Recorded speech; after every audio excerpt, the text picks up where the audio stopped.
Bonjour, j'espère que tout va bien chez toi, sinon je suis de tout cœur avec toi. Aujourd'hui, nous lisons l'Exode chapitre 11 de verset 10 à 14. Nous lisons une histoire selon laquelle le peuple de Dieu est enfin en train de quitter l'esclavage. Vous savez, quand on parle de l'esclavage dans la Bible, c'est symbolique bien sûr. Ce n'est pas seulement l'esclavage historique, c'est l'esclavage du péché, l'esclavage de la dépression, l'esclavage de la dépendance, l'esclavage de surendettement, l'esclavage, peu importe. Il y a plusieurs formes d'esclavage qui peuvent nous arriver, nous aussi. Donc, ces textes nous sont donnés non pas pour nous parler de la relation entre les Israélites et les Égyptiens. Il faut savoir que ces noms sont symboliques dans ce texte. Ça n'a rien d'historique, en tout cas pas comme c'est relaté dans ces textes. En fait, ce que Dieu essaie de nous faire comprendre, c'est que nous aussi, nous vivons de temps en temps dans l'esclavage des choses qui nous tirent vers le bas et en nous racontant cette histoire, il nous montre comment nous aussi pouvons sortir de nos esclavages. Voilà. Donc la première chose qu'on nous dit ce matin, c'est que Moïse et Aaron sont allés chez Pharaon. Moïse et Aaron représentent le peuple de Dieu, le peuple en esclavage, et Pharaon représente l'esclavage, l'oppresseur. Et dit que Moïse, selon l'instruction de Dieu, selon les consignes de Dieu, a dit à Pharaon de laisser partir son peuple. Et Pharaon a refusé d'écouter. En Afrique, et je vais traduire mal, il y a un dicton qui dit le chien qui n'écoute pas le sifflet de son maître se perdra dans la forêt.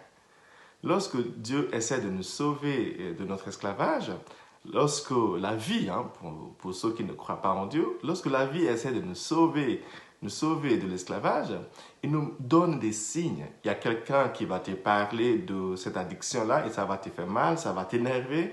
Tu vas voir un signe, une publicité à la télé. Il y aurait des signes qui te disent « Oh, oh, tu vas trop loin, tu n'es pas sur la bonne voie, il y a un problème. » Parfois même, tu vas avoir des rêves, des cauchemars qui te rappellent l'importance de faire quelque chose. Mais souvent, et malheureusement, nous n'écoutons pas. Et bien, à cause de ça, on n'arrive pas à sortir de cet esclavage-là. On continue dedans. On trouve des justifications, des rationalisations pour rester là où nous sommes. Alors que Dieu nous appelle à sortir de ce trou-là qui fait que notre vie n'a pas de sens. Donc ce matin, on nous montre ça pour nous dire, bah écoutez, si tu as fait ça dans le passé, ce n'est pas grave. Tu as encore le temps maintenant de commencer à écouter ta conscience, à écouter ton ami, à écouter la nature, à écouter ces phrases-là qui te frappent, qui te rappellent l'importance de sortir de ton trou d'esclavage. La deuxième chose que nous voyons dans ce texte, c'est que Dieu dit à Moïse et à Pharaon que ne vous inquiétez pas, je serai de votre côté. Je vais lutter avec vous. Et ça, c'est quelque chose qui est très rassurant pour nous. Il est important de se rappeler que Dieu est toujours de ton côté. Dieu n'est jamais contre toi. Il ne faut pas écouter des gens qui te disent « Ouais, tu as mal fait, tu n'as pas réussi ta vie, tu as fait ceci, tu as fait cela, tu as trop fumé, c'est pour ça. » Non, il ne faut pas écouter ces gens-là. Dieu est toujours engagé de ton côté. Il veut t'aider à arrêter cette dépendance-là qui ruine ta vie. Dieu t'aime tellement fort, il t'aime au-delà de toutes tes erreurs. Il veut te sauver. Il sera de ton côté, quoi qu'il en soit. Il va t'accompagner même au désert. C'était l'histoire de ce matin. Dieu les envoie au désert. Le désert représente un lieu difficile, un lieu compliqué, le chemin compliqué pour sortir de l'esclavage. Ce n'est pas le désert qu'ils ont dû passer. C'est pareil pour nous aussi. Si tu veux arrêter quelque chose qui te tire vers le bas, si tu veux arrêter une addiction par exemple, tu vas devoir malheureusement passer par le désert.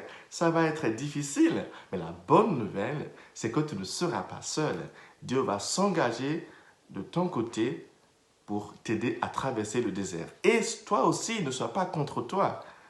Sois toujours de ton côté. Mets toutes tes énergies de ton côté de la chose pour pousser à travers le désert afin que tu réussisses la traversée pour sortir de cet esclavage.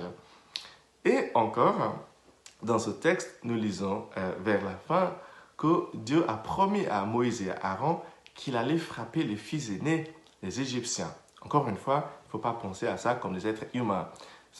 Les fils aînés dans la Bible parlent de la postérité. Ça parle de l'héritage, à part de la vie d'après. Hein. Un enfant est censé perpétuer la race, perpétuer l'espèce. Hein.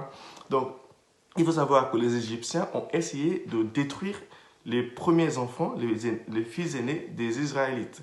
Ça veut dire que cette addiction-là, cette dépression-là, je ne sais pas, peu importe ce qui nous retient, cette chose-là va essayer de détruire ta postérité. Mais ce qui est beau ce matin, c'est que Dieu dit lui-même, il va détruire la postérité de cette chose-là qui essaye de détruire ta postérité. Vous voyez, c'est un peu dans ce sens qu'il faut le comprendre. Et c'est beau, c'est une bonne nouvelle. C'est que tu vas survivre à ta dépendance, tu vas survivre à ta dépression, tu vas survivre à ton addiction. Tu seras encore là quand cette maladie-là sera guérie. Ça, c'est la bonne nouvelle ce matin. Tu ne seras pas détruit, tu ne seras pas détruit par cette maladie-là, tu ne seras pas détruit par cette dépendance-là, par cet esclavage-là. Dieu fera tout avec toi pour que tu puisses t'en sortir. J'espère qu'aujourd'hui, tu passeras une belle journée et que tu auras un bon week-end. À lundi et que Dieu te bénisse. Le Père, le Fils et le Saint-Esprit.